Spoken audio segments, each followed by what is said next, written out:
பிரியமானவர்களே, இந்த நாளிலும் அனுதின ஜெப வேலைக்கு நேராய் உங்களை அன்போடு கூட அழைக்கிறோம்.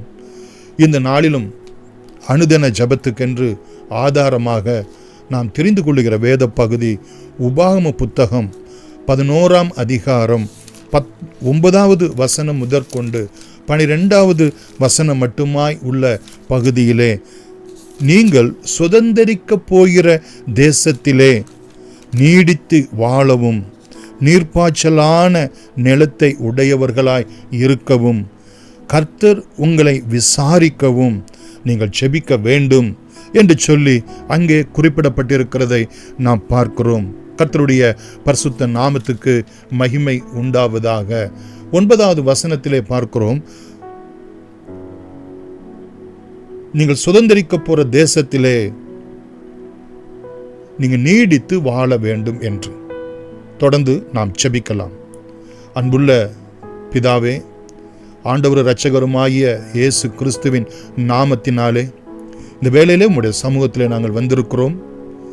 ஆண்டவரே, உபாகமம் 11:8 சொல்லப்பட்ட பிரகாரம் நீங்கள் பலப்படும்படிக்கு, நீங்கள் ஸ்திரப்படும்படிக்கு, நீங்கள் நிலையாக வாழும்படிக்கு, நீங்கள் சுதந்தரிக்கப் போகிற தேசத்துக்குள் பிரவேசித்து அதை சுதந்தரிக்கும்படி கர்த்தர் உங்கள் பிதாக்களுக்கும் உங்கள் சந்ததிக்கும் கொடுப்பேன் என்று அவர்களுக்கு ஆணையிட்ட பாலும் தேனும் ஓடுகிற தேசத்தில் நீங்கள் நீடித்த வாழும்படிக்கு இன்று நான் உங்களுக்கு கற்பிக்கிற கற்பனைகள்லாம் கை கொள்வீர்களாக என்று சொன்ன உம்முடைய வார்த்தையின்படியே உம்முடைய பாதத்திலே வந்து நாங்கள் ஜெபிக்கிறோம். ஆண்டவரே, உம்முடைய உபதேசங்களை, உம்முடைய சத்தியங்களை, ஆண்டவரே, உம்முடைய வார்த்தைகளை நாங்கள் கை கொண்டு நாங்கள் நடக்க, வாசித்து தியானித்து அதை கற்பித்து நடக்க நித்தமும் எங்களுக்கு நீர் உதவி செய்யும்படியாய் ஜெபிக்கிறோம். அது எங்களுடைய வாழ்க்கையை நீடித்து வாழ உதவி செய்யும் என்று விசுவாசிக்கிறோம். ஆண்டவரே, உம்முடைய வார்த்தையினாலே பிழைப்போம் என்று சொல்லி மத்தேயு 4:4 சொல்லப்பட்ட பிரகாரம் மனுஷன் அப்பத்தினால் மாத்திரமல்ல, தேவனுடைய வாயிலிருந்து புறப்படுகிற ஒவ்வொரு வார்த்தையினாலும் பிழைப்பான் என்ற வார்த்தையின்படியே தகப்பனே, உம்முடைய வார்த்தைகள், உம்முடைய வாக்குத்தத்தங்கள், உம்முடைய ஆணைகள், உம்முடைய உடன்படிக்கைகள், உம்முடைய சத்தியம் எங்களை பிழைப்பூட்டும்படியாய் உம்முடைய கரத்தில் எங்களை தாழ்த்தி ஒப்பு கொடுக்கிறோம். சுவாமி, உம்முடைய வார்த்தையில் எங்களுக்கு ஜீவன் உண்டு. பேதுரு உம்மை பார்த்து சொன்னது என்ன? ஆண்டவரே, நாங்கள் யாரிடத்திலே போவோம்? நித்திய ஜீவ வாக்கியங்கள், வசனங்கள் உம்மிடத்தில் உண்டே என்று. ஆண்டவரே, உம்முடைய வார்த்தைகளினாலே எங்களை போஷித்தருளும், எங்களை வாழ வைத்தருளும்.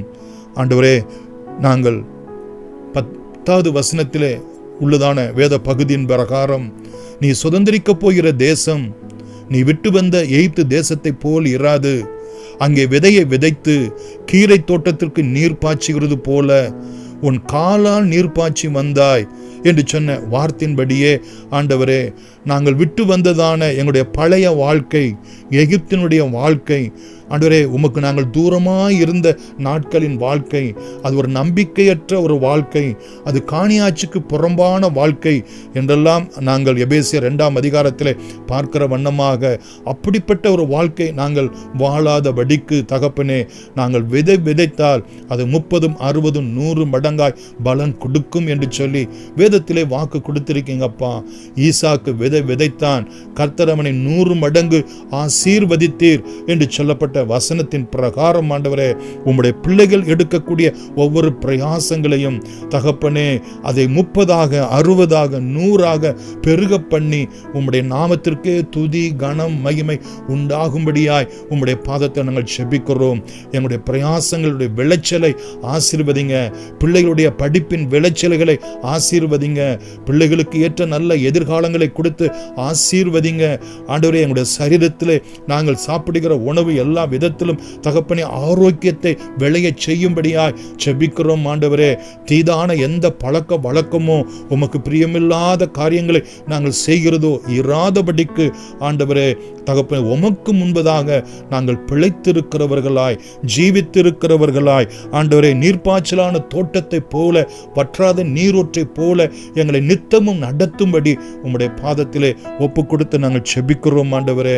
தகப்பனே, 11வது வசனத்தில் சொல்லப்பட்ட பிரகாரம் உபாகமம் 11ஆம் அதிகாரத்திலே நீங்கள் சுதந்திரிக்க போகிற தேசமோ மலைகளும் பள்ளத்தாக்குகளும் உள்ள தேசம், அது வானத்தின் மழை தண்ணீரை குடிக்கும் தேசம், அது உன் தேவனாய கர்த்தர் விசாரிக்கிற தேசம், வருஷத்தின் துவக்கம் முதல் வருஷத்தின் முடிவு மட்டும் எப்பொழுது உன் தேவனாய கர்த்தரின் கண்கள் அதன் மேல் வைக்கப்பட்டிருக்கும் என்ற வார்த்தையின்படியே ஆண்டவரே, நீர் எங்களுடைய விசாரங்களை, எங்களுடைய துக்கங்களை, எங்களுடைய வேதனைகளை, எங்களுடைய சஞ்சலங்களை நீர் விசாரித்து ஆண்டவரே, எங்களுக்கு நல்ல ஆசீர்வாதமான மழையை குடும்பத்திலே நீர் பொழிந்தருளும்படியாய் செபிக்கிறோம் சுவாமி.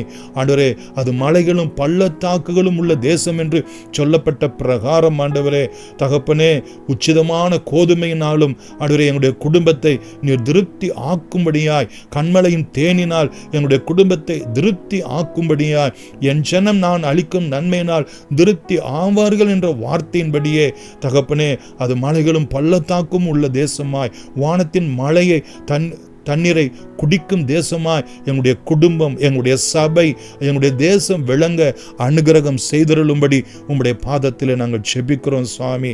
ஆண்டவரே, எந்த குறைவும் இராதபடிக்கு ஆண்டவரே எங்களுடைய குறைவை நிறைவாக்கி கொடுக்கும்படியாய், எங்களுடைய கடன்கள், எங்களுடைய வியாதிகள், எங்களுடைய பலவீனங்களை நீர் சுகமுள்ளதாய் மாற்றி கொடுக்கும்படியாய், அநேகருக்கு நாங்கள் கடன் கொடுக்கிறவர்களாய் எங்கள் கைகளை திடப்படுத்துங்க, ஆசீர்வதிங்கும்படியாய் செபிக்கிறோம். நீர் ஒவ்வொரு நாளும் ஆண்டவரே என்னுடைய ஆவிக்குரிய வாழ்க்கையை நீர் விசாரித்தரலும், எங்களுடைய சரீர பிரகாரமான வாழ்க்கையை விசாரித்தரலும், எங்களுடைய குடும்ப வாழ்க்கையை விசாரித்தரலும், எங்கள் கைகளின் பிரயாசங்கள், எங்களுடைய படிப்பு, எதிர்காலத்துக்கு அடுத்த காரியங்களை விசாரித்து எங்களுக்கு நியாயம் செய்தரலும். இரவும் பகலும் உம்மை நோக்கி கூப்பிடுகிறவர்களுக்கு ஆண்டவரே நீ நியாயம் செய்யாது இருப்பீரோ என்கிற வேத வசனத்தின் பிரகாரம் வருஷத்தின் துவக்கம் முதல் அதன் முடிவு மட்டுமாய் கர்த்தருடைய கண்கள் எப்பொழுது எங்கள் மேல் இருந்து எனக்கு நல்ல ஆலோசனைகளை கொடுத்து எங்களை விசாரித்து நித்தமும் மகிமையாய் நடத்தும்படி எங்கள் ஆண்டவரும் இரட்சகருமாகிய இயேசு கிறிஸ்துவின் நாமத்தினாலேயே நன்றியோடு கூட ஜெபிக்கிறோம். எங்கள் ஜீவனும் இரக்கமும் உள்ள அன்பின் பிதாவே, ஆமேன். God bless you.